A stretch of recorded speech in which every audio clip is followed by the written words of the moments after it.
Ser Podcast.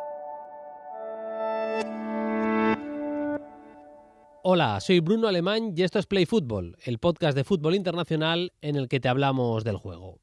El Paris Saint-Germain ha sufrido una metamorfosis en tan solo 14 o 15 meses. Ha pasado de ser un equipo construido a partir de 3 megaestrellas mundiales a no tener a ninguno de esos 3 cracks en plantilla. Primero se fue Messi, un poco más tarde Neymar y finalmente lo ha hecho Kylian Mbappé. Luis Enrique no tiene mega cracks diferenciales arriba en su equipo, pero empieza a parecer que sí que tiene un gran conjunto que ha evolucionado respecto al del año pasado. Luis Enrique quiere un Paris Saint-Germain más imprevisible. ¿Cómo se consigue eso? Luis Enrique lo explica a partir del ejemplo del nuevo fichaje Joao Neves. Por ejemplo, con Joao es un mediocampista de altísimo nivel, con las características perfectas que nosotros buscamos en un jugador del medio del campo, que no pierde el balón, que tiene buen físico, que bajo presión es capaz de superar situaciones, que tiene claridad, que puede jugar de espaldas, que puede jugar de cara, un físico cuando no tiene el balón muy bueno para presionar, jugador inteligente, es decir, este año en el medio del campo tenemos muchos jugadores de ese perfil y con él estamos en el inicio para que ocupe más una zona y un espacio en función de los jugadores. Nosotros siempre intentamos, y creo que a lo largo de la temporada pasada hablábamos de ocupar una serie de espacios. Este año vamos a intentar mejorar todavía esa situación y jugar más en relación a los compañeros para ir cambiando y volvernos imprevisibles para el rival, pero previsibles para nosotros. Y eso implica dar información a los jugadores, y en el caso de Joao es un jugador que tiene mucha energía, que corre mucho, que le gusta mucho correr, cosa que nosotros apreciamos, pero hay que correr mucho sin balón y menos con balón. Habla, por tanto, Luis Enrique de ocupar espacios no en función de unos espacios concretos ya predeterminados en el campo, sino ocuparlos en función de dónde están en ese momento tus compañeros, para así ser, insisto, más imprevisibles. Y en medio de esta evolución, Joao Neves, un chico que ha caído de pie en París, un chaval que ha sufrido mucho, en los últimos meses ha perdido a su madre, ni más ni menos. Nos cuenta gente que le conoce bien que es un chico educadísimo, ha tenido una educación muy rígida.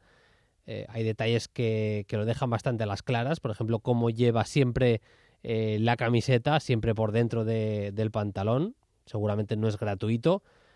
Un jugador, lo escuchabais a Luis Enrique, completísimo, que ataca, defiende, se asocia, tiene último pase, disparo incluso, que lo tiene que empezar a mostrar.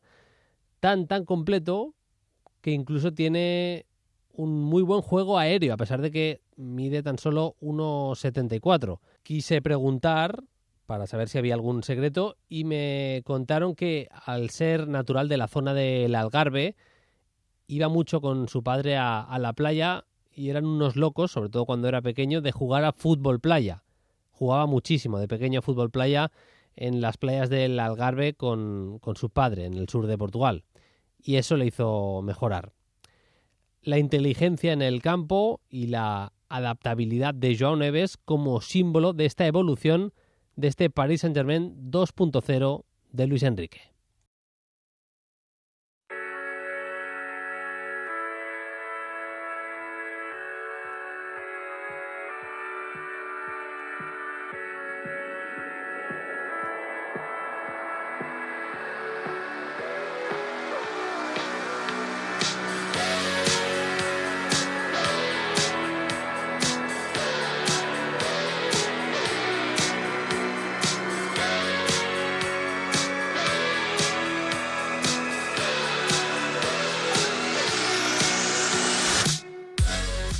Vamos con la actualidad, vamos a hablar del Paris Saint-Germain, vamos a hablar del Manchester City y también del Borussia Dortmund. Saludo ya a mi compañero y amigo Paquillo Mariscal. Hola Paquillo, ¿qué tal? Muy buenas. Hola Bruno, ¿qué tal? Hay nombres propios jugosos en esta jornada. Bueno, vamos a hablar un poquito también de contextos, no solo de nombres propios, no solo de las piezas, pero hay ganas esta semana de hablar de Joao Neves, de hablar de Vino Gittens, de hablar de Savinho. Son los 3 temas así más grandes que hemos elegido dentro de los partidos del PSG, del Borussia Dortmund y del Manchester City. Así que, si te parece, Paquillo, vamos al lío. Para empezar, lo comentaba antes, con ese cambio de escenario en el Paris Saint-Germain, es un PSG que pierde a su principal estrella, que pierde a Mbappé, pero si echamos la vista, Paquillo, un poquito más atrás, el contexto de cambio es gigantesco, porque estamos hablando de un equipo que estaba hecho en función de sus estrellas, es decir, a partir de Mbappé, Neymar como dupla primero, y Mbappé, Neymar y Messi después, se construía el resto del equipo. Ahora se construye, no voy a decir en función de Luis Enrique, pero sí en función de otros factores. Y superestrella mundial en el equipo seguramente no hay ninguna, pero ahora hablaremos de alguna pieza como Joao Neves, que ha entrado muy bien, pero el equipo es reconocible y de momento el equipo está funcionando realmente bien, ¿eh? Sí, yo creo que incluso si echamos la vista un poco más atrás, Bruno, la época de Cavani, Ibrahimovic, incluso la Becci, Di María, no sé, Berratti, creo que es la primera vez en muchísimo tiempo que no hay una estrella mundial, un top 3 en su puesto, creo, con todos los respetos para los Dembélé, Barcola, que es muy joven, etcétera, pero creo que, como ya hizo Luis Enrique probablemente con la selección española, está priorizando el colectivo, está jugando francamente bien, está dominando, más allá de que sabemos que el talento que tienen ellos, pues es complicado que la Liga Francesa alguien le pueda toser, pero creo que hay que hablar muy bien a favor de Luis Enrique, que está consiguiendo, pues sin esos egos también, ¿no? Sin esos condicionantes tácticos de al final tener Mbappé, pues te provoca que el resto de jugadores lo busquen constantemente. Al final está funcionando muy bien el colectivo, con piezas también que han llegado como Joao Neves, evidentemente, que ha caído de pie, o Pacho atrás, ¿no? El defensa de la Eintracht. El PSG jugó contra el Montpellier, por cierto, no lo hemos dicho, goleó por 6-0, suma 6 puntos en las 2 primeras jornadas, además goleando en ambas jornadas. Donnarumma en la portería, Achraf, Marquinhos, Pacho y Nuno Méndez era la defensa de 4, con Vitinha, Zaire Emery y Joao Neves en el centro del campo, Dembélé banda derecha, Bradley Barcola banda izquierda, y Marco Asensio hizo de falso 9, de hecho marcó el primer gol.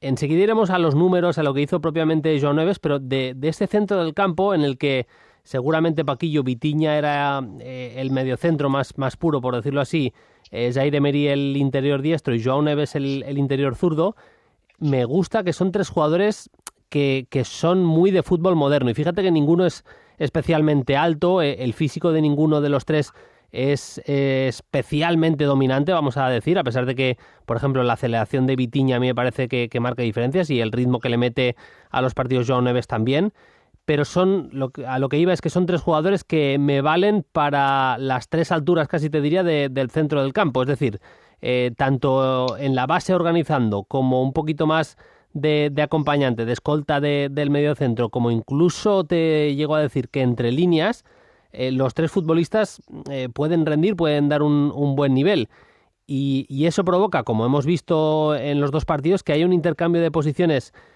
casi te diría constante. Vemos a veces a Joao Neves cayendo a la base y Vitinha yéndose un poquito más arriba, o al contrario, que sea muy natural ese intercambio de posiciones, y ese centro del campo de momento esté funcionando de la mejor manera, Paquillo. Sí, fíjate que una pieza que parecía indiscutible, pagaron muchísimo dinero y va a salir, que es Ugarte, lo que es un futbolista que me gusta, pero es de otro corte, de otra índole, un medio centro más posicional, más defensivo, no quiere eso Luis Enrique. Son futbolistas muy completos, voy a hacer una comparación y que luego la gente se tire de los pelos, pero son Xavi, Iniesta y Silva, ¿no? Futbolistas pequeños, livianos, técnicos, que se pueden mover en varias posiciones, no lo estoy comparando evidentemente, pero me recuerdan a eso por su capacidad de tener la pelota, de hacer cosas tanto en campo contrario como recogiendo el pase de los centrales. Vitinha, una de las grandísimas reconversiones de Luis Enrique. Joao Neves, estamos viendo cómo es capaz de aparecer para dar el último pase, pero también ayudar cerca de la base de la jugada al propio Vitinha. Y Zaire Emery, yo creo que todavía se tiene que definir, porque a mí es un jugador que me gusta más cerca del área contraria que de la propia. Pero sí es verdad que está, bueno, pues con esa capacidad, esa permuta, desordenando un poco al rival, sobre todo a la hora de presionar, de las marcas de cuando el adversario no sabe a dónde saltar, y le está funcionando muy bien. Vamos a ver hasta dónde llega, y abro otro debate, Bruno. ¿Qué hacemos con Fabián Ruiz? Sí. Fabián Ruiz viene a ser, para mí, quitando a Rodri, que es el mejor futbolista del mundo probablemente, el mejor centrocampista y top 3 de la pasada Eurocopa. Ha resucitado, ya estuvo bien el año pasado, y ¿dónde lo colocamos ahora? Bueno, es que te iba a decir que en este centro del campo en el que todos hacen un poco de todo, se pueden intercambiar posiciones y todo fluye, a mí Fabián me parece que es buenísimo en eso también. Es que lo vimos también durante la Eurocopa. A veces era Rodri el que iba a presionar un poco más arriba y Fabián le guardaba la espalda. Al contrario también, a la hora de generar, de ser el futbolista que construye los ataques, pues Rodri se podía ir un poquito más arriba y era el que empezaba las jugadas. A mí me parece que se puede adaptar a esto que estamos diciendo que está haciendo Luis Enrique este año perfectamente, de la mejor manera. Zaire Emery es muy muy joven. Yo creo que en condiciones normales el centro del campo titular es un Vitinha, Joao Neves, Fabián, a pesar de lo bien que empezó Zaire Emery. Lo normal es que, por ejemplo, en un partido de Champions gordo Zaire Emery sea el suplente, pero bueno, vamos a verlo. El nombre propio claramente es el de Joao Neves. Son 4 asistencias en sus 2 primeros partidos, pero es que en el del viernes contra el Montpellier firma unos números de 3 duelos de 4 ganados, 4 pases clave, 2 acaban en asistencia de gol y además un 93% de acierto en el pase. Es que lo hizo todo bien y además, Paquillo, lo más importante, le mete un ritmo a los ataques del PSG tremendo. Sí, lo bien que se complementa con Vitinha, sobre todo, creo que también es importante, porque Vitinha ha asumido ese rol quizás más dentro de lo que hablábamos antes, de la fluidez que hay para intercambiar posiciones, quizá un poquito más posicional, se siente importante y cómodo siendo el que saca la pelota jugada, y luego Joao Neves, pues el que acelera la jugada, ¿no? Me parece que primero lo joven que es, dar un salto a una liga, dar un salto a todo un PSG, habrá que testarlo luego en los días importantes, evidentemente, Champions y demás. Vamos a ver, el chaval hay que ir piano con él, bajo mi punto de vista, pero desde luego se ha destapado como un futbolista que ya apuntaba de muchísimas maneras. Cualquier grande de Europa que lo pescara, sabíamos que se iba a llevar un talentazo, pero a mí sinceramente me está sorprendiendo lo bien que ha caído tan rápidamente, lo complementario, y luego con ese sistema, ¿no? Con Asensio de falso 9, que creo que también le hizo tener más intervención, saliendo mucho de la zona, pudiendo llegar él, moviéndose mucho la gente de arriba, y luego la conexión también, ese perfil zurdo con Barcola, que bueno, que tiene pinta, sin Mbappé, de que va a ser de la más fructífera de este PSG. Barcola acabó con 2 goles, es un futbolista que es completísimo, que se va en el 1 contra 1, pero que también es capaz de pedirle al espacio, de aprovechar lo que decía Paquillo, esos espacios que deja Asensio como falso 9, de asociarse, de entender que Joao Neves le puede encontrar en corto, pero también en largo, a la espalda de la defensa, y lo hizo de la mejor manera. 6 duelos ganados de 7 disputas, es un porcentaje tremendo para Barcola, que parece que se ha hecho ya una vez sin Mbappé dueño del sector izquierdo, del ataque por banda izquierda, aunque también es cierto, Paquillo, que han firmado a Desiré Doué, que tiene una pinta tremenda, el nuevo futbolista del PSG, ¿eh? Sí, yo creo que, a ver, también muy joven Doué, yo creo que, bueno, Luis Enrique ya sabemos, no le tiembla el pulso, volvemos a lo mismo que estamos comentando, centro del campo muy joven, la verdad que es un equipo muy, muy joven, muy rejuvenecido.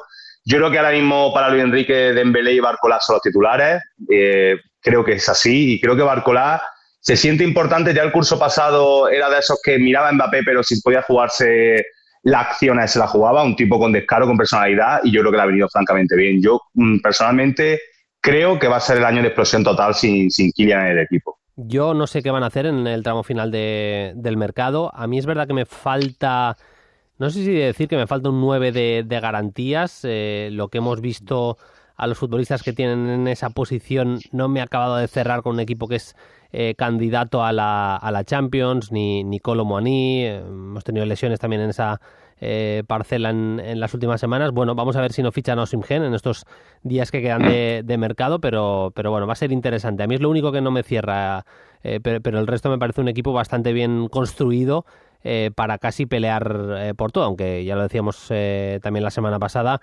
el Marsella de Zerbi parece que le va a dar algo de guerra a este PSG.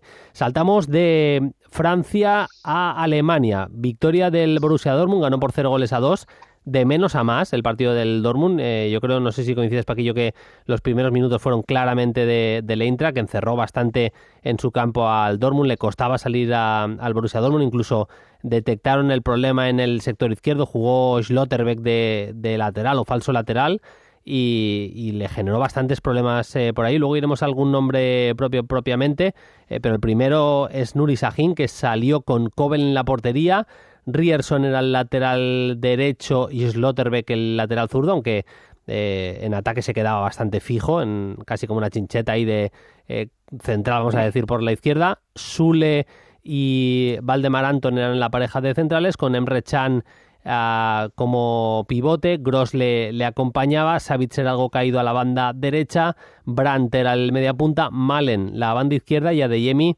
el delantero centro. Siendo Nuri Sahin el ayudante de Terzic, para ser el ayudante de Terzic la pasada temporada, no voy a decir que hizo una revolución, pero sí que el equipo cambió muchísimo desde el principio y evidentemente no todo funcionó desde el minuto 1, Paquillo.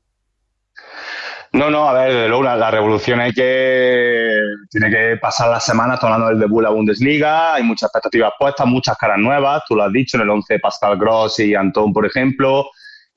Banquillo todavía no está Guirassy, que seguramente bajo mi punto de vista va a ser el nuevo titular, Couto, etcétera, etcétera. Vamos a ver, 4-2-3-1, como tú comentabas, que en ataque un poco híbrido, 3-4-2-1 con Schlotterbeck como lateral más bajo, efectivamente, ir ganando altura Ryerson por derecha. Yo creo, a mí me gustó el tema de la revolución. Creo que el Dortmund, claro, siendo finalista de la pasada Champions, cualquiera diría que cuanto menos toques mejor. Yo creo que sí necesitaba un poquito al menos de un poquito de pizarra, ¿no? Yo creo que Sahin, lo comentábamos la semana pasada, habla muy bien de él, intenta acoplar a los nuevos, intenta que sea un Dortmund, yo creo que quizás un pelín más asociativo, menos vertical, pero también creo que le faltan perfiles para eso. Vi a un Julian Brandt que intenta ser el director de orquesta, creo que estamos intentando quizás darle un rol más Leipzig o selección de Austria a Savitzer, que pueda enfocarse en lo que mejor se le da, que es llegar de segunda línea. Todavía hay que, lo mejor la victoria, pero todavía hay que ir piano a piano, pero pinta bien este Dortmund, al menos para mí, Bruno. Sí, yo le pondría algún pero. A mí, para salir desde atrás, una pareja formada por Hummels en el sector derecho y Schlotterbeck en el izquierdo me daba más garantías, cada uno salía por un perfil, le daba una salida bastante limpia. Los dos tenían muy buen desplazamiento en largo, que se dice poco la capacidad que tiene Hummels con envíos en largo para encontrar a los de la última línea, a los delanteros. Yo creo que ahí pierde bastante el Borussia Dortmund, a pesar de que Valdemar Anton me gusta bastante. Y luego, el año pasado vimos a Savitzer en una suerte de acompañante muchas veces del pivote, y Savitzer, estoy de acuerdo contigo que la mejor versión de Savitzer es la que se suelta por todo el campo, pero también es un futbolista que es capaz de agilizar mucho los ataques, y siendo Pascal Gross buenísimo, me parece que es un jugador de otro ritmo, ¿no? Vamos a decir que es un futbolista que el ritmo lo mete con los pases y no a través de sus conducciones. Tampoco es que juegue siempre al primer toque, y esa agilidad que le daba al juego Savitzer igual la puede sufrir. Por eso decías un poco, Brandt, director de orquesta, lo empezó a ser, te diría, Paquillo, mediada en la primera parte, porque el Dortmund estaba sufriendo, no salía a gusto de la presión del Eintracht de Frankfurt, y al final lo que tuvo que hacer Savitzer es bajar un poquito en el sector derecho para acompañar un poco al centro del campo, Brandt bajar un poco por el sector centro-izquierda también para apoyar ese tipo de acciones, y a partir de ahí darle salida al juego, pero por ponerle algún pero eso.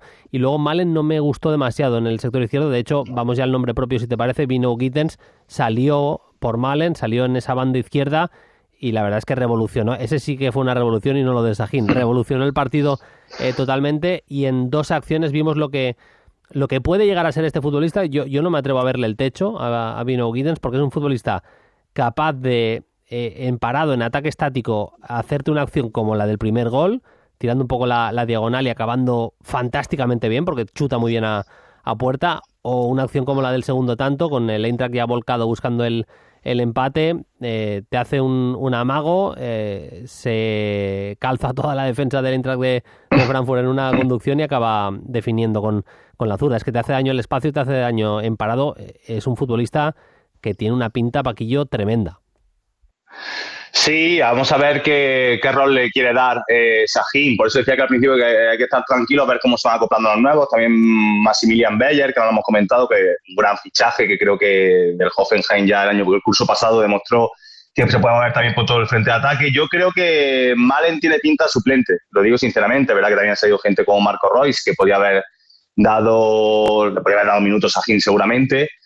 Yo lo de Vino Gittens tiene también, tú lo decías, lo bien que dispara. Creo que también lo hemos visto otras temporadas, que casi siempre tiene una amenaza muy buena porque va entre los tres palos, tiene muy buenos contactos a la hora de disparar, del remate, pero es que luego, efectivamente, te puede, con la de Yemiel, en un partido complicado, con esa capacidad de desborde, de aumentar las revoluciones, un jugador muy a tener en cuenta, muy joven, y vamos a ver cómo se acople todo el equipo, qué rol acaba teniendo este Dortmund, que yo personalmente te compro lo de Savitzer, pero es que a mí alejar a Savitzer del área me parece que es restarle mucho. Pero bueno, vamos a ver cómo se acaba acoplando, porque Pascal Gross es cierto que quizás venga de un fútbol más con Roberto De Chervi, en la Premier, esa polivalencia que tiene quizás le pueda indefinir un poco a la hora de dónde acoplarlo, y que luego también tiene armas, comentaba antes lo de Hummels y el otro y tal. Por ejemplo, Ben Sebaini, que es un lateral que ha ido perdiendo protagonismo en la Bundesliga, en el Gladbach era buenísimo, también tiene muy, muy buen pie zurdo para salir jugando, o sea que arma y recursos tiene. Otra cosa es que los quiera utilizar Sahin o cómo lo utilice. Y vamos hasta Inglaterra, tercer salto que hacemos, tercer contenido. Esa victoria del Manchester City le tocó remontar contra el Ipswich Town, acabó ganando por 4-1. Es verdad que todos los focos se van a ir a Haaland y a Gundogan, Haaland por el hat-trick y Gundogan porque, como él dijo, volvía a casa, volvía a jugar después de un año en el Barcelona.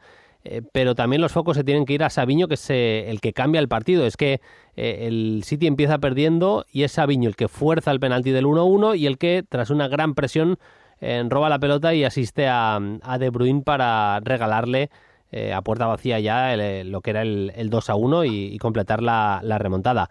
Ya jugó muy bien contra el Chelsea. De hecho, empieza jugando contra el Chelsea en banda izquierda y lo cambia Guardiola a la derecha porque a Doku le estaba costando con Cucurella y Savinho le hace un roto directamente a Cucurella, pero es que en el partido del sábado también lo mismo, o sea, cómo fue superando a Davies, al lateral zurdo del Ipswich Town poco a poco, lo que sumó en las presiones, no le quema la pelota, porque es verdad que si tiene que seguir con la circulación rápida, Savinho lo hace, pero hay una cosa buenísima, que es que en un equipo que tiene tantísima posesión, alguien sea agresivo y alguien vaya a buscar directamente al lateral. Lo hace Doku, pero un poco con el cable pelado. Savinho, vamos a decir que es la versión buena de Doku, aquello de con estos que son proveedores, ¿no? De cuando lo pides por internet, ¿no? Y cuando te lo traen, no quiero decir ninguna marca, pero cuando te llega a casa, vamos a decir simplemente cuando te llega a casa, pues cuando lo pides es Savinho y cuando te llega a casa es Doku, ¿no? Pues un poco eso. A mí me gusta Doku, yo creo que tiene madera todavía para mejorar, pero es que Savinho es Doku, pero en bueno. Totalmente. Creo que también se nota mucho, Bruno, que el curso pasado en el Girona con Mitchell, de también un equipo que, pues tenía circulaciones largas en muchos momentos, con un rol como el de Miguel Gutiérrez, que se metía por dentro, él tenía que abrirse, pero también estaba integrado. Un tipo inteligente tácticamente, y creo que también por eso ha caído también de pie con Guardiola, y Guardiola es un tipo muy inteligente, es muy listo, y sabía que recuperarlo y firmarlo le iba a dar muchas cosas.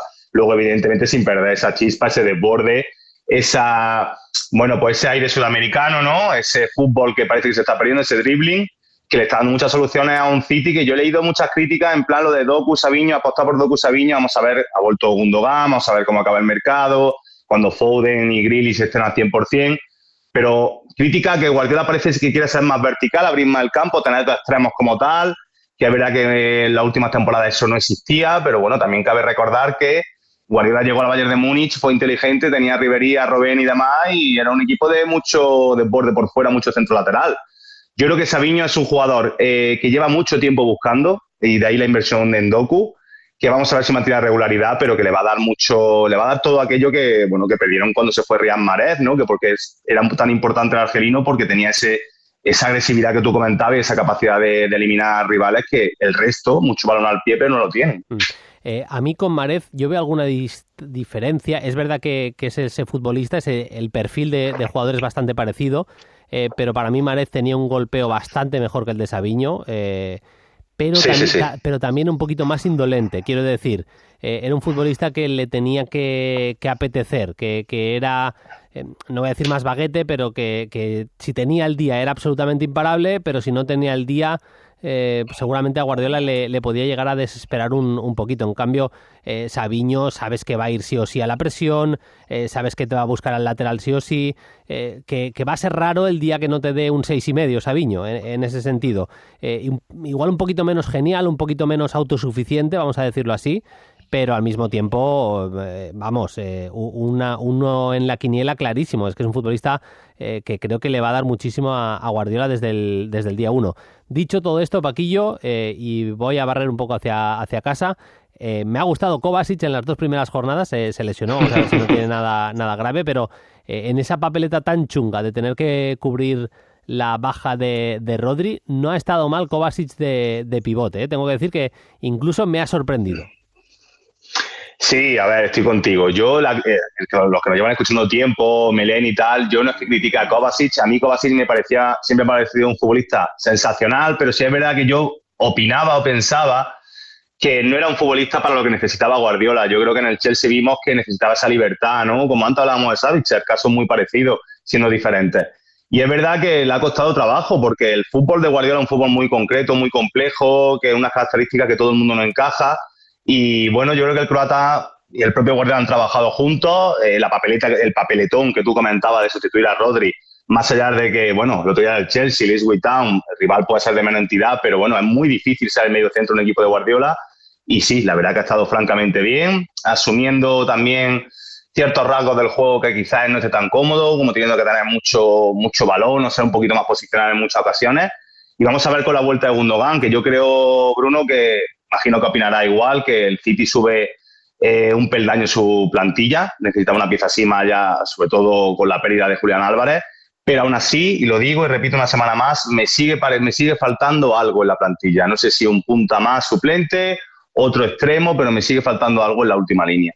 Los demás equipos se van dejando puntitos. De momento, City y Arsenal, 6 puntos en las 2 primeras jornadas. Y además, el Arsenal ganando 0-2, por momento sufriendo con algún paradón de David Raya, pero bueno, ya dijimos la semana pasada que apuntaba otra vez a esa pelea Manchester City-Arsenal por el título. Veremos si no es así, mucho tiene que cambiar la película. Preguntas de los oyentes. Ya sabéis que nos podéis enviar vuestras cuestiones, vuestras preguntas, ya sea en @playfutbol, en lo que antes se llamaba Twitter y ahora se llama X, que queda muy raro decirlo, pero bueno, poco a poco nos vamos acostumbrando, o también en los comentarios de iVoox. Esta semana habéis escuchado muchísimos el programa, os lo agradecemos, y también habéis dejado preguntas. Por ejemplo, Mario Montoro nos dice en los comentarios de iVoox, dice: hola Bruno, ¿qué opináis sobre el overbooking en banda izquierda del Real Madrid? ¿Creéis que habría que hacer algún cambio? Un saludo. Yo no sé cómo lo ves tú, Paquillo. Yo creo que tal y como están las cosas y como han ido en los últimos tiempos, la banda izquierda del Madrid tiene dueño y se llama Vinicius Junior, y mucho me extrañaría. A ver, Vinicius puede jugar un poquito más por dentro y demás, pero a mí me extrañaría mucho que hubiera un cambio ahí, que metiera, por ejemplo, a Mbappé de inicio en la izquierda para poner a Vinicius de delantero centro. No, opino exactamente igual. A ver, de partida, sobre el papel, Vinicius va a partir de ahí. Luego ya estamos viendo que Ancelotti, reconocido por los propios futbolistas, no que lo estamos viendo ellos por su propia autonomía, Ancelotti le está demandando mucha movilidad, mucha permuta. Sabemos que Mbappé es su mejor zona partiendo desde ahí. Incluso Bellingham, incluso Rodrigo puede jugar muy bien ahí también. Yo creo que de inicio, y si hay que jugar pinchado y hay que abrir el campo porque tengas que jugarte la control lateral una y otra vez, va a ser Vinicius claramente. Ahora, eso sí, que casi todos los jugadores de ataque les siente mejor caer de ahí, pues sí es cierto que los perfiles van hacia esa zona, está claro. Yo creo que, a ver, si nos ponemos a hacer una confección de plantilla pura y dura, el Real Madrid tiene un problema en la banda derecha. O sea, no hay nadie, no tiene a nadie que se asemeje a un top 3, top 5 del mundo en banda derecha, y eso el Madrid lo tiene en todas las otras posiciones en el campo, pero en todas es en todas. O sea, es un escándalo la plantilla que tiene el Madrid, pero es verdad que no tiene a nadie propiamente que sea un extremo derecho puro. Dicho lo cual, Rodrigo ahí te está rindiendo, aunque cayendo para el centro, te está rindiendo genial. Puedes incluso llegar a meter a Valverde, así gana una Champions, ni más ni menos el Real Madrid en 2022. Y a mí Arda Güler, cuando ha jugado en banda derecha, también me gusta bastante, y creo que este año su protagonismo voy a dejarlo en que va a ir creciendo. Poco a poco va a ir creciendo el del turco. No me parece un problema grave de plantilla, pero sí que creo que, pues por lo que decía el oyente Mario Montoro, igual que en la izquierda tiene overbooking de talento y jugadores capaces de salirse en esa posición. Si hay algo mejorable en la plantilla de Real Madrid, seguramente sea la banda derecha.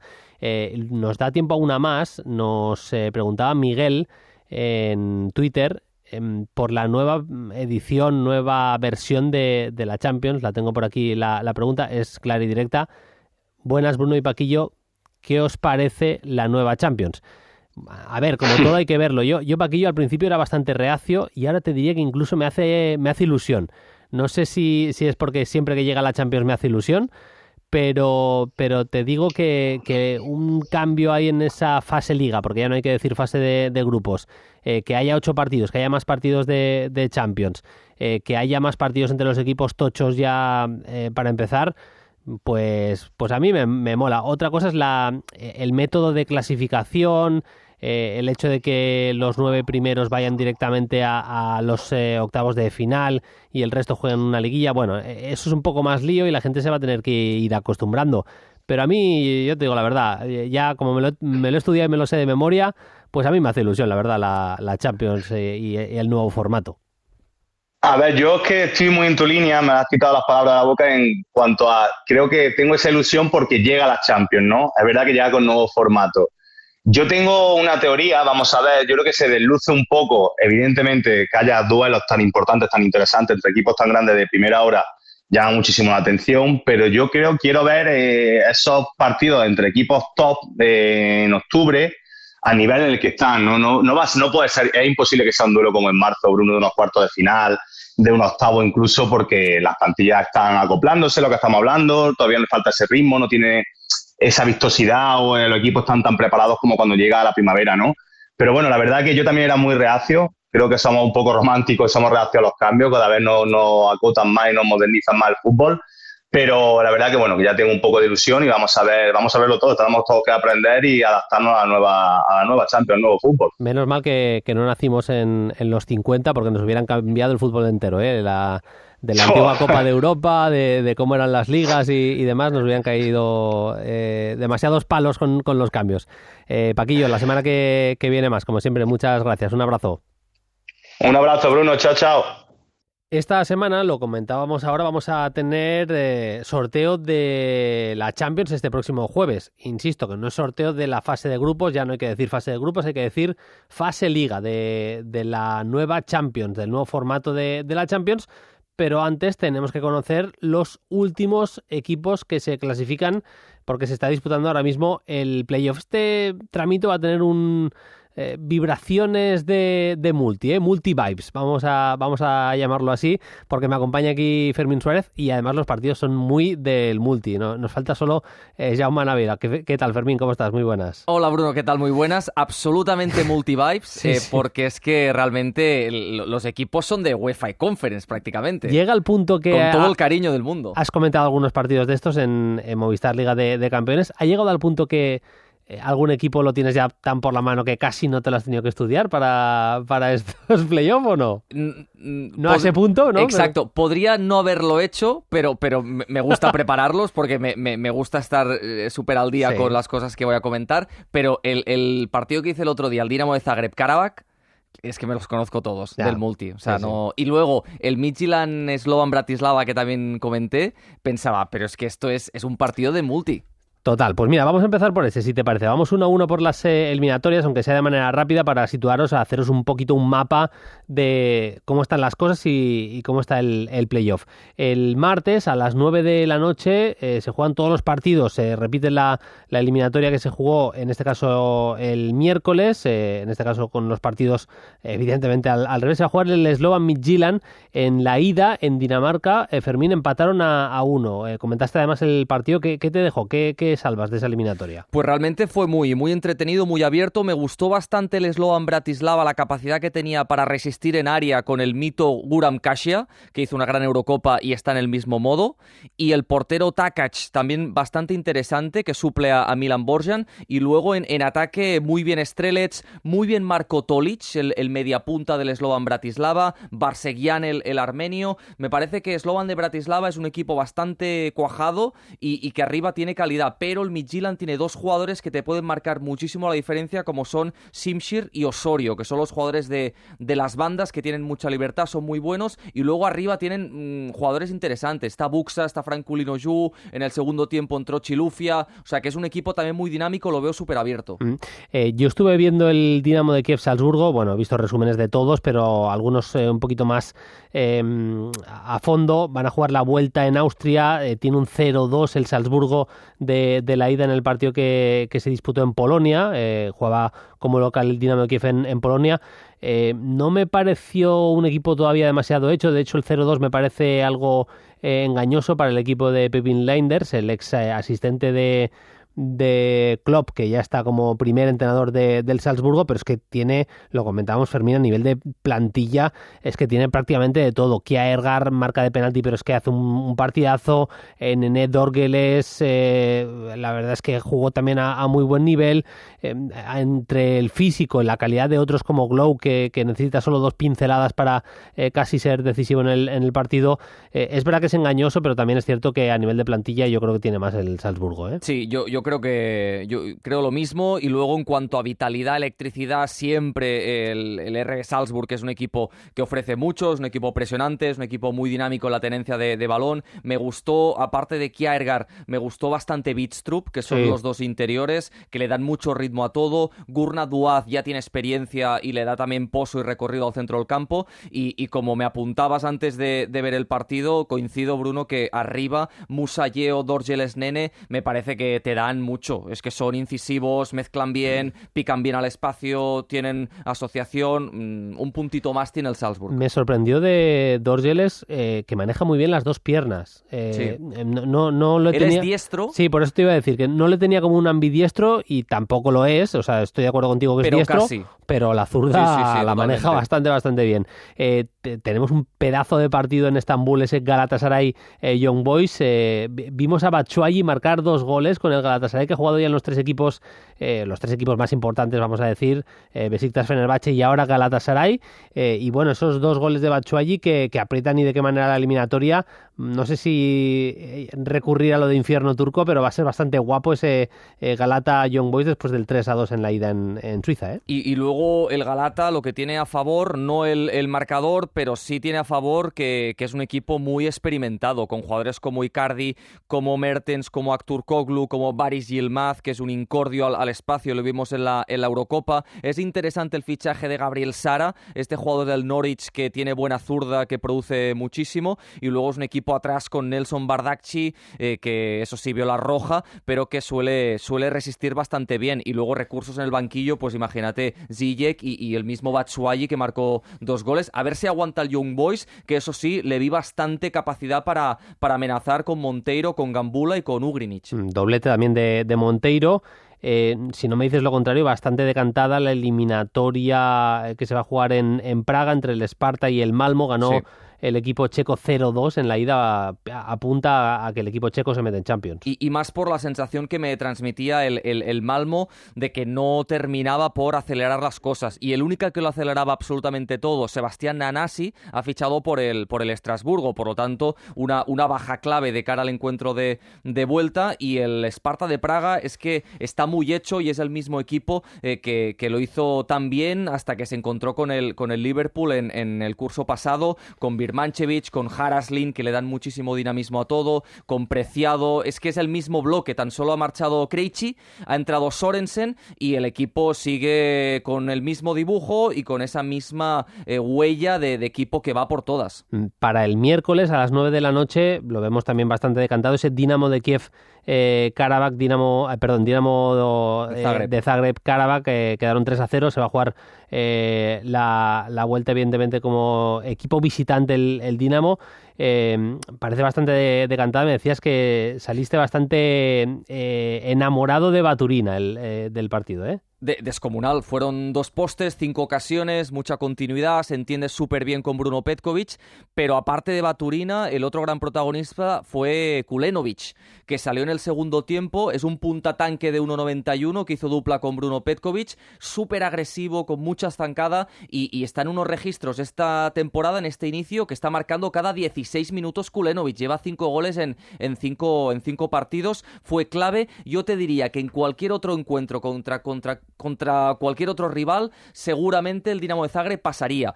Pero yo al Karabakh no lo doy nunca por KO. O sea, el Karabakh es un equipo que el curso pasado le remontó al Braga en la prórroga con 1 menos y le metió 2 goles para no evitar los penaltis. O sea, es un equipo que tiene muchísimas vidas y arriba con Juninho, Zubir y Benzia todo es posible. Bueno, de hecho, vienen de remontar una eliminatoria, llegando a marcar en la prórroga, no sé si... Cuenta el Braga, que metieron 2 goles por eso digo, con 1 menos... 2 goles en la prórroga, o sea, y evitaron los penaltis y pasaron con gol de Axunzada en el 120. O sea, lo del Karabakh es tremendo. Sí. Y fue un equipo que estuvo a punto de tumbar al todopoderoso Leverkusen. Tremendo. Ganó el Bodo Glimt por 2-1 a Estrella Roja. Estrella Roja es un equipo que nos tiene acostumbrados a de una manera u otra, a meterse prácticamente cada año en la Champions, aunque luego en fase de grupos pues no ha tenido la suerte de avanzar nunca, en las últimas temporadas quiero decir, hasta los octavos de final. Le va a tocar remontar, no es mal equipo el Bodo Glimt. Es verdad que ese gol final del Estrella Roja de Mimovic le mete absolutamente en la eliminatoria, pero me gustó bastante el Bodo Glimt con Berg y Evien llevando la batuta ahí en el centro del campo. Vaya golazo, marca Mata, la zurda, un poco individualista, este extremo que juega por la derecha pero tiene una muy buena zurda. Auge también muy, muy peligroso por la izquierda. Me gustó bastante el Bodo Glimt de Knudsen, ¿eh? El Bodo Glimt es un equipo de culto que merece estar en Champions porque el recorrido que están teniendo últimamente en Europa es increíble. Desde esa hazaña del Festival Ártico 6-1 que vencieron a la Roma de Mourinho, y es un equipo que tiene mucho mérito con Knudsen porque siempre va perdiendo piezas. La última ha sido la de Grunbeck, que se ha ido a Francia, al Rennes. Antes habían perdido a Mal Pellegrino. Es un equipo que siempre intenta resarcirse como puede, y lo hace a partir de los regresos. Regresó Berg, retornó también Bjorkan, el lateral izquierdo, y también Evien, por ejemplo, que fueron los que mejor mezclaron. No sé si va a aguantar porque el Estrella Roja es un equipo bastante cuajado. Sí, no, y el ambiente va a ser tremendo. Yo también veo bastante decantado el Slavia de Praga-Lille. Se juega a la vuelta en Praga también, después del 2-0 en el norte de Francia. Marcaron Zegrova y Jonathan David. Con esto finalizamos, Fermín. Me gustó bastante el conjunto francés,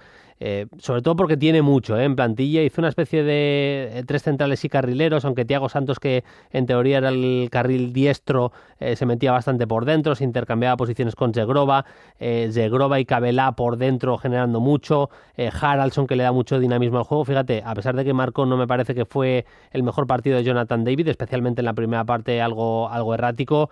Yo sinceramente, comparando plantillas, más allá que nos mola, y lo comentábamos después del partido, el mítico Oscar Dorley, yo creo que el Lille tiene bastante más, ¿eh? Sí, me lo apuntabas tras el encuentro, y en la revisión es así. O sea, es un equipo que tiene mucha facilidad para producir, para rematar, y no solo con Jonathan David, que es seguramente el principal estilete, sino también Remy Cabelá, que te llega bien, Zegrova saca disparo con mucha facilidad, Haraldsson es muy dinámico, Thiago Santos pues ya viene haciéndolo muy bien últimamente a partir de ese molde que le dio Fonseca, y el Slavia parece que es un equipo siempre condenado a pisar el multi, ¿no? Que ya nos encanta porque es un equipo fetiche y de culto. Se ha reforzado con Jori, con ese gigantón de 2 metros. Son los de siempre haciendo lo mismo, con Tripshovsky en el banquillo. Es un equipo fantástico, pero ese puntito de calidad lo tiene el Lille. Para ti esto es un win-win, porque el equipo que gane se va a la Champions y el que no lo trincas para el multi. Exacto, es un poco, con el Bodo me pasa, lo hablaba con Naveira, de corazón dividido, de queremos que le vaya bien, pero sí, a la vez no queremos perderlo para el multi. Vaya tela, hay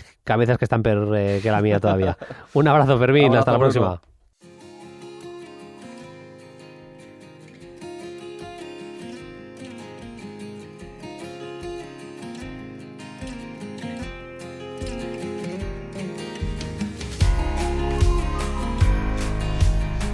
Nosotros nos vamos yendo, no sin antes recordaros que tendréis carrusel toda la semana, el martes y miércoles con los partidos de la Liga Española, jueves, bueno, iremos contando también lo que pase en los encuentros del playoff de clasificación para la Champions, el jueves primero con el sorteo Champions, con Jorge Escorial, especial carrusel, el sorteo de la fase Liga de la Champions, y además el partido del Real Madrid, entre otros, en la noche del jueves. Así que semana muy deportiva a pesar de estar todavía en el mes de agosto. Vamos a cerrar con un audio que me parece casi tan grave como noticiable. Perdió el Everton por 4-0 contra el Tottenham, jugaban en Londres, han disputado 2 partidos, de momento el balance es de -7 en cuanto a goles.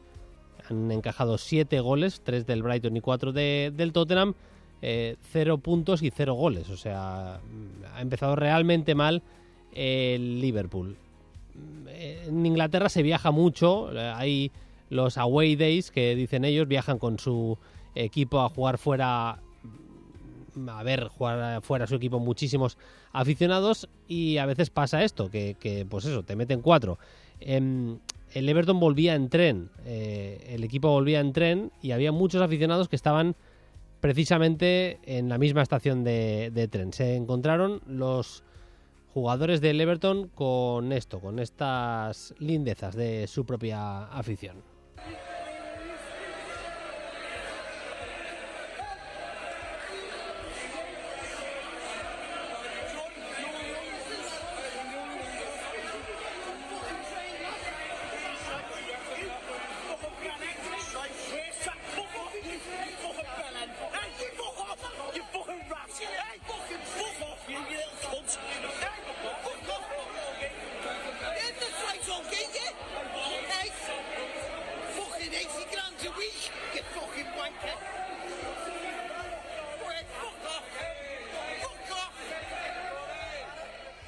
Bueno, bastante grave, como habéis podido escuchar, es lo que tiene también volver en tren y encontrarte a tus propios aficionados, que al final es que ya no sabes si son de tu equipo o justo al contrario.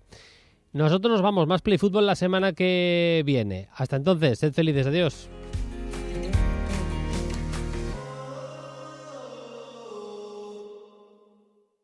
Suscríbete a Play Fútbol. Todos los episodios y contenidos adicionales en la app de Cadena SER y en nuestros canales de Apple Podcast, Spotify, iVoox, Google Podcast y YouTube.